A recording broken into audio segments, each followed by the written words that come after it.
दोपहर में आपको बताया था कि एएमसी जो हमारी होती हैं, एसेट मैनेजमेंट कंपनीज होती हैं, उनके फंड मैनेजर्स जो होते हैं वो क्या कर रहे हैं, अपना कैश इन होल्डिंग इंक्रीज कर रहे हैं। और आज ये चर्चा का विषय है कि आखिर में वो ऐसा क्यों कर रहे हैं, इसके मैं डिटेल से आपको बताऊंगा। ये जानना आपका बहुत ही जरूरी है, बिकॉज क्योंकि आप अपना पैसा कहाँ डाल लो, म्यूचुअल फंड में डाल लो। लेकिन उससे पहले मैंने आपको एक दिन बताया था कि जो टॉप का आदमी होता है, दूरदर्शी होता है, थोड़ा सा दूर की सोचता है। और हमें, अगर हम मार्केट में अपना पैसा डाल रहे हैं, गाड़ी कमाई का पैसा, तो हमें दूर की सोचना बहुत जरूरी होता है। वर्ल्ड का सबसे रिचेस्ट आदमी कौन है आपको पता है? एलन मस्क है। और उसकी कंपनी कौन सी है? टेस्ला है। टेस्ला जो है इको फ्रेंडली गाड़ी बनाती है, जो कि आपकी ग्रीन एनर्जी पर आधारित होती है। आज तक उसको कोई टक्कर नहीं दे पाया है। और मार्स का उसका एक बहुत बड़ा प्रोजेक्ट है। चलिए उसके बारे में चर्चा नहीं हो रही, लेकिन उसके बारे में मैंने नाम उसका इसलिए लिया है कि अगले को अंदाज हो गया था कि यूएस गवर्नमेंट अभी क्या करेगी, रेट को इंक्रीज करेगी। कौन से? इंटरेस्ट रेट को इंक्रीज करेगी। इंटरेस्ट रेट को इंक्रीज करने से पहले उसने क्या किया, टेस्ला के काफी शेयर्स अगले ने बेच दिया है। ऐसा भी मानना है कि क्रिप्टो का डॉज कॉइन जो होता है अगले की ही करेंसी है। और ऐसा भी मानना है कि बिटकॉइन में भी बहुत सारी होल्डिंग अगले की है। तो वहां से भी उसने सेलिंग करी, वहां से भी सेलिंग करी। क्यों?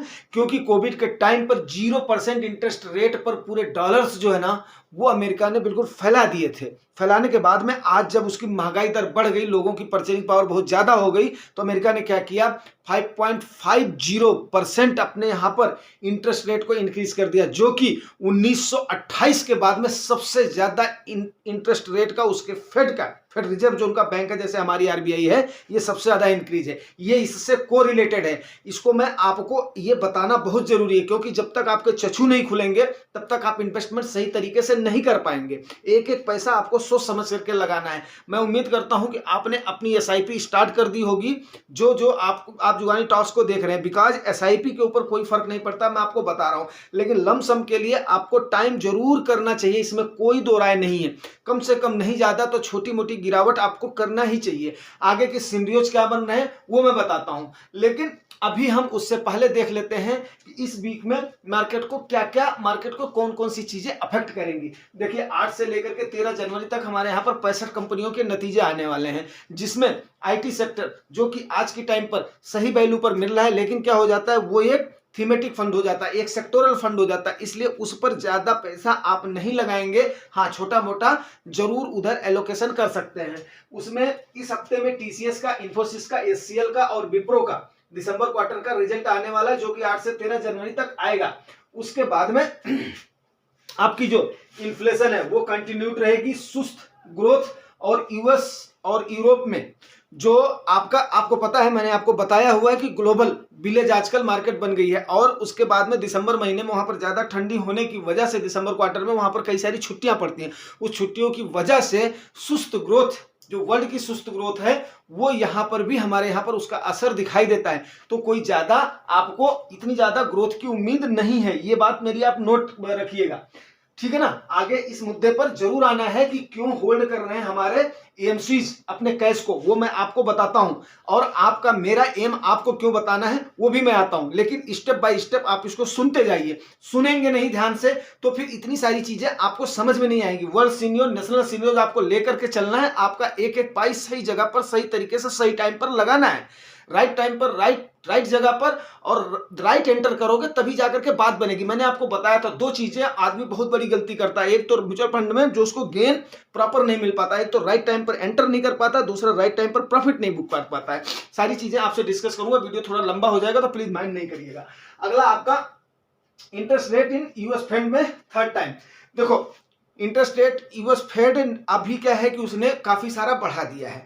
ऐसे संकेत वो दे रहे हैं कि हम 2024 में 3 टाइम्स इसका कट करेंगे। ये आपको ध्यान रखने की चीज है, ये भी इससे लिंक्ड है, इस पर भी मैं आपका आऊंगा। उसके बाद में कोई मैं ऐसे नहीं बता रहा हूं, डोमेस्टिक सिनेरियो जो आपके हैं वो मैं आपको बता रहा हूं। एक्चुअली क्या है, लाल सागर का जो विवाद है, अभी आप थोड़ा सा देखेंगे, हमारी एक जहाज ने उन विद्रोहियों को दबा करके और अपनी जहाज को छुड़ाया था। ये आप भी अगर न्यूज देख रहे होंगे तो आप समझ रहे होंगे। अब जाहिर सी बात है कि लाल सागर के विवाद से आप बोलोगे कि साहब इसका क्या कंसर्न है। लाल सागर के विवाद से ये कंसर्न है कि आजकल क्या है कि हम इंपोर्ट ज्यादा से ज्यादा करते हैं, और लाल सागर एक ऐसा रास्ता है जहां से बड़ी बड़ी जहाजें जो होते हैं, आप जानते हैं कि समुद्री जहाजों से ही मैक्सिमम सामान इंपोर्ट करा जाता है। तो लाल सागर पर लुटेरे क्या करते हैं, उन जहाजों को लूट लेते हैं। तो अभी उसको इजराइल और हमास का जो विवाद चल रहा है, उस विवाद की वजह से उनको कंट्रोल करने वाला अभी कोई बॉडी उनकी है नहीं, जिसकी वजह से अभी जो एक बहुत बड़ी हाउती विद्रोही जो है ना, वो हाउती विद्रोही क्या कर रहे हैं, उनका एक संगठन है, वो जहाजों को लूट रहे हैं। अभी उसकी वजह से क्या होता है, सप्लाई चेन बाधित हो जाएगी। दूसरे रोड से जो बहुत बड़ी शिपिंग एजेंसी है, उसने बोला है कि भाई मैं लाल सागर के रूट को फॉलो नहीं करूंगा, बिकॉज क्योंकि वहां पर खतरा है और मैं उसकी जिम्मेदारी नहीं ले सकता हूं। उससे क्या हो रहा है कि करीब 60% तक ढुलाई का खर्चा, ढुलाई मैं उसको आम भाषा में बोल सकता हूँ, शिपिंग आप बोल सकते हो, समुद्री रास्ते को उसको जो है अपना बोलते हैं, अपना शिपिंग बोलते हैं, हिंदी वर्ड मेरे को नहीं पता। तो उस शिपिंग का खर्चा 60% तक बढ़ जाएगा, जिसकी वजह से क्या है कि कुछ ना कुछ तो इफेक्ट पड़ना तय है अगर ये ज्यादा मात्रा में बढ़ जाता है तो। हालांकि चंद टाइम में इसका इफेक्ट नहीं पड़ेगा। उसके बाद में अब हम आ जाते हैं कि एमसी इंक्रीज होल्डिंग कैश क्यों कर रही हैं। देखो साहब, अभी क्या है कि जब किसी को भाव पर सौदा मिल जाएगा, आपको ये पता है कि हाँ ठीक है, आपने फंड मैनेजर को पैसा सौंप दिया है, फंड मैनेजर अपने स्वाविवेक के अनुसार बाई एंड सेल करेगा, आप उसमें ज़्यादा कुछ नहीं कर सकते हैं। बट आप ये जानते हैं कि एनएबी आपके हाथ में है, एनएबी का रेट आपके हाथ में है। देखिए साहब, आप देख लीजिएगा, आपको 2008 का याद नहीं होगा, 2013 का याद नहीं होगा, बट 2020 का आपको याद है, जब फॉल हुआ था तो आपकी एनएबी ऐसे ड्रैगली फॉल हुई थी कि उस समय जिसने भी एंटर करा है वो आज के टाइम पर माला माल है। तो रही बात कि उतनी बड़ी क्रैश की तो उम्मीद नहीं है, भगवान ना करे उतनी बड़ी कोई भी ट्रेजेडी आए या उतना बड़ा कोई क्रैश आए, लेकिन छोटे छोटे जो गिरावट है, अगर उस टाइम पर अपना लमसम आप करते हैं तो आपको एनएबी क्या करेगी, सस्ती मिलेगी। और जब आप उस एनएबी को होल्ड कर रहे हैं तो सीधी सी बात है, जाहिर सी बात है कि आपका फंड मैनेजर जो भी जोर लगाएगा वो किस पे लगाएगा, अपनी एनएबी को अप ले जाने के लिए। वो जो भी खरीद फरोख्त करेगा वो अपनी एनएबी को अप ले जाएगा। तो आपके पास जब एनएबी की होल्डिंग्स है, नंबर ऑफ एनएबी आप ज्यादा होल्ड कर रहे हो, तो उसके बाद में क्यों नहीं होगा। तो ये सिनेरियो जो मैं आपको बताना चाहता हूं, अभी आप देखिए, मैं आपको फेमस सैनको और क्वांट, ये 10% से ज्यादा कैश होल्ड कर रही हैं, जबकि 5% से ज्यादा, अमूमन 5%, 6% से ज्यादा कोई भी होल्ड नहीं करता है। ये होल्ड करने का मकसद क्या होता है, एक तो जैसे कोई फंड को रिडीम कर रहा है तो इजी उनके पास लिक्विडिटी बनी रहे और वो पैसा दे दे, उनको अननेसेसरी सेल और बाई ना करना पड़े, जो कि राइट टाइम ना हो। ये चीज सोचिए, वो भी राइट टाइम का इंतजार करते हैं, इसलिए 5 से 6% करते हैं, उससे ज्यादा कोई नहीं करता है। आज के टाइम पर इनके पास 10% से ज्यादा कैश की होल्डिंग है। पराग पारिख आपका 14% कैश होल्ड करके चल रहा है, जो कि one of the best AMC उसको मैं मान सकता हूं। जितना रिटर्न उसके फ्लेक्सी कैप ने दिया है, सॉरी मतलब जो है, मैं किसी फंड को प्रमोट नहीं करना चाहता हूं, बट ये थोड़ा सा मेरे को बोलना पड़ेगा, जितना बढ़िया उसके फ्लेक्सी कैप ने परफॉर्म किया 17 से 18, ये नहीं करना कि हाँ उसमें जो है वो करने रहना है, आप अपना सारा एलोकेशन कर देना, बट मेरे मतलब जो है मेरे नाम लेने की वजह से। तो अभी क्या है कि जो है पराग पारिख भी अपने क्या कर रही है, कैश को होल्ड कर रही है। तो अगर इस टाइप के एमसीज होल्ड कर रही हैं, इनके फंड मैनेजर्स होल्ड कर रहे हैं, क्यों होल्ड कर रहे हैं। उसके बाद में आपका वर्ल्ड के सबसे बड़े रिचेस्ट मैन ने अपने ही शेयर्स बेच करके, दुनिया ने बोला वो तो बेवकूफ है, अरे बेवकूफ नहीं है, उसको पता था यार ये ऐसे करके डाउनफॉल होगा, लोगों की परचेजिंग पावर घटेगी, मेरी सेलिंग नहीं होगी, और इससे कहीं ज्यादा जो मैं यहाँ पर ग्रो करूंगा उससे कहीं ज्यादा मुझे यूएस की गवर्नमेंट दे देगी। तो उसने अपना सेल किया और उसके बाद में यहाँ से उसने ज्यादा प्रॉफिट ले लिया, जबकि वहां पर उसका उतना नुकसान हो जाता, उससे कहीं ज्यादा उसके शेयर क्या हुए, डाउन हो गए।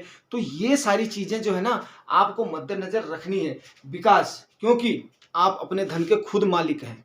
आपको मैंने बताया था, आप अपना इमरजेंसी फंड, उम्मीद करता हूं आपने बना लिया होगा, आपने अपनी सेविंग बताए गए तरीके से स्टार्ट कर दिया होगा, आप अपने अपना इन्वेस्टमेंट स्टार्ट कर दिया होगा, और आप अपना लमसम लेकर के 2 सिनेरियोज के लिए तैयार होंगे। जिसके पास जो भी सामर्थ्य है, मैं आपको क्या बताया हूं, सामर्थ्य के मुताबिक ही हमें काम करना है। लोन लेकर के आप इन्वेस्ट नहीं करना, किसी से भी कुछ चीजें बेच करके आप इन्वेस्ट नहीं करना, कोई भी इतना बड़ा ग्रोथ एट ए टाइम पे नहीं हो जाएगा, आप क्या करेंगे, प्रेशर में आ जाएंगे। तो सो भाई आपको 2 चीजें मद्देनजर रखना, एक तो हमारा बजट आने वाला है, दूसरा हमारा मई में इलेक्शन आने वाला है। तो तीसरी चीजें क्या है, काफी हो हल्ला मच रहा है, ईवीएम को लेकर के हल्ला मच रहा है। अब किस साइड से सीनरियो कहां पर करवट ले ले, उसके बाद में मालदीव वाला आप देख ही रहे हो, वो चल ही रहा है, लाल सागर वाला आप देख रहे हो, चल ही रहा है। अब इसको अगर कंट्रोल करने के लिए कोई नहीं है, 60% इंक्रीज हो जाएगा, क्रूड ऑयल इंक्रीज हो जाएगा, सप्लाई चेन बाधित हो जाएगी, तो हो सकता है कि आपको इस टाइप का मौका मिल जाए। नहीं तो जो भी हमारा इलेक्शन टाइम पर छोटी मोटी गिरावट है, मैंने क्या बताया, 3 बार में 4 बार में आप करो, डालो आप, एक बार में कोई जल्दीबाजी करने की जरूरत नहीं है। अरे खाना भी आप खाते हो यार, अगर आपका गर्म खाना है तो उसको आप ठंडा करके खाते हो ना भाई। तो यही मेरे बताने का मतलब है कि आप जल्दीबाजी ना करें, आप आराम से इन सिनेरियोज की चर्चा करके, अब इन सिनेरियोज को इकट्ठा करने में, इसको करने में मेरे को भी आपके लिए मेहनत करनी पड़ती है, ताकि आपको मैं समझा सकूं कि मैं क्या कहना चाह रहा हूं, क्योंकि आप भी अनजान हैं।